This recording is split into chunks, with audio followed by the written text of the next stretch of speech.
एक ऐसा आदमी जिसके पास बेहिसाब पैसा था, ऊंची पहुंच थी, बड़े बड़े लोगों से गहरे रिश्ते थे, सालों तक उसके खिलाफ आरोप लगते रहे, खबरें आती रहीं, लोग फुसफुसाते रहे, लेकिन सिस्टम जैसे उसे छू ही नहीं पाया। आम लोग हैरान थे, ये कैसे हो सकता है? क्या एक आदमी इतना ताकतवर हो सकता है कि कानून भी उसके सामने धीमा पड़ जाए? धीरे धीरे समझ में आता है कि कहानी सिर्फ एक आदमी की नहीं है।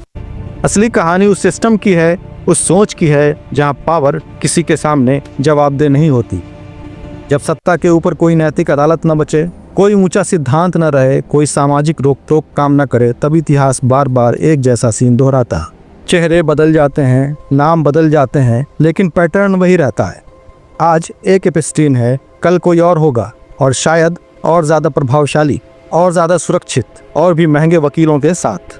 क्योंकि यहाँ असली दिक्कत किसी एक व्यक्ति की नहीं है, यहाँ दिक्कत पूरे ढांचे की है, पूरे स्ट्रक्चर की है, जहाँ ताकत को हिसाब नहीं देना पड़ता, जहाँ पैसा और पहुँच भी कानून से ऊपर है। वहाँ सच धीरे धीरे दबा दिया जाता है, पीड़ित की आवाज़ कमज़ोर पड़ जाती है और फाइलें चुपचाप मैनेज कर दी जाती हैं। यहीं पर यह अहम बात सामने आती है कि गॉड का विचार सिर्फ धार्मिक मामला नहीं है, बल्कि गॉड एक सामाजिक ज़रूरत भी है। यानी समाज को एक ऐसे सबसे ऊंचे नैतिक संदर्भ बिंदु, सुप्रीम मोरल रेफरेंस पॉइंट की ज़रूरत होती है, जो हर इंसान, हर नेता, हर संस्था से ऊपर हो, जिसके सामने सब बराबर हों। जब इंसान ये मानकर जीता है कि उससे ऊपर भी कोई देख रहा है, एक फाइनल जस्टिस होगा, अंतिम न्याय होगा, एक अल्टीमेट अकाउंटेबिलिटी होगी, तो उसके फैसले अपने आप संभलने लगते हैं, उसका व्यवहार बदलने लगता है।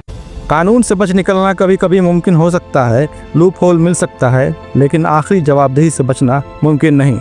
यह एहसास इंसान को अंदर से रोकता है, यही एहसास समाज का संतुलन बनाए रखता है। लेकिन अगर समाज से ये ऊंचा नैतिक ढांचा हट जाए, तो फिर सही गलत का पैमाना बदलने लगता है। सच वही कहलाता है जो काम का हो, कन्वीनियंट हो।